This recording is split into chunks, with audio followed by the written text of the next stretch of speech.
আমার সোনার ময়না পাখি তারা চল ধইরা টানি, সেও কিন্তু আইছে কাছে কালি হাতে না রে হই, সেও আইছে আমার কাছে একটা হাসুন নিয়া রে।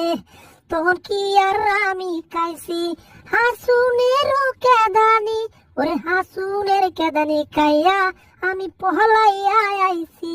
হ্যাঁ, এটা আবার কোন দেশি গান? গানে গানে বলছে আবার নাকি হাসুনের কেদানি উকাইছে। যাই হোক, ওর সামনে তো কপি দেখতে পাচ্ছি। আহ, কি মজার একটা কপি! এই কপি তো আমার খেতেই হবে, কারণ আমার জিহ্বায় এখন পানি চলে আসছে। আমার সোনার ময়না পাখি নারে নারে নারে না, নারে নারে নারে না। কি রে, ঘরের দরজা এভাবে টক টক করছে কি? দাঁড়াও, আমি আসছি। এত জোরে আওয়াজ করতেছো,